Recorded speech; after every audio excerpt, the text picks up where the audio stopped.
హగ్గయి గ్రంథం 2వ అధ్యాయం 5వ వచనం.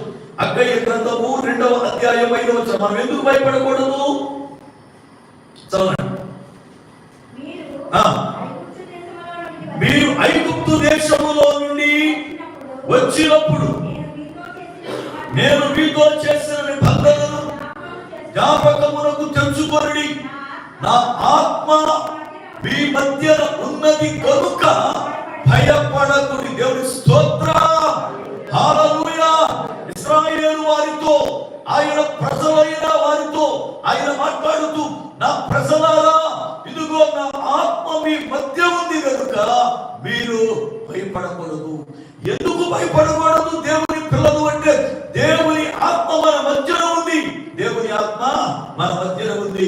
మనతో ఆత్మ ఉంది కనుక, పరిశుద్ధాత్ముడు మనతో ఉన్నాడు కనుక, మన శత్రువులతో యుద్ధం చేయవాడు ఆయనే, మనం సంరక్షించువాడు ఆయనే, మన పక్షమున సూర్యుడుగా నిలబడేవాడు ఆయనే, మన యొక్క చుట్టూ ప్రాకారం వల్లే మనల్ని కాపాడువాడు ఆయనే కనుక ఆయన మనతో ఉంటే మనమేమి భయపడకల్లా. దేవుని స్తోత్రం.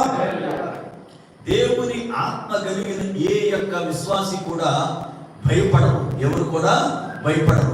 ఈ రోజున భయం అనేది ఉంది అంటే నువ్వు దేవుని ఆత్మ లేని వ్యక్తివే అర్థం. పరిశుద్ధాత్మ అభిషేకం లేని వ్యక్తివి అని అర్థం. ఎందుకంటే పరిశుద్ధాత్ముడు శక్తిని ఇస్తాడు, ధైర్యాన్ని ఇస్తాడు. ఎప్పుడైతే ఆత్మను పొందుకున్నారో అపోస్తలుడు ధైర్యముగా వాడు పరిచర్య చేయడం ప్రారంభించారు. ఈ రోజున అనేక మందిలో పిరికితనం ఉంది, అనేక మంది భయపడుతున్నారు, అనేక మంది భయములో బ్రతుకుతున్నారు. అంటే దేవుని ఆత్మ లేకే. దేవుని ఆత్మ నాతో ఉంది అనుకున్నప్పుడు, దేవుని ఆత్మ మన మధ్యలో ఉంది అన్నప్పుడు, దేవుని ఆత్మ మన ఇంటిలో ఉంది అన్నప్పుడు ఏ యొక్క వ్యక్తి కూడా భయపడవలసిన అవసరం లేదు. ఎందుకంటే నీ కార్యములన్నీ కూడా ఆ ఆత్మ దేవుడే జరిగిస్తాడు. దేవుని స్తోత్రం.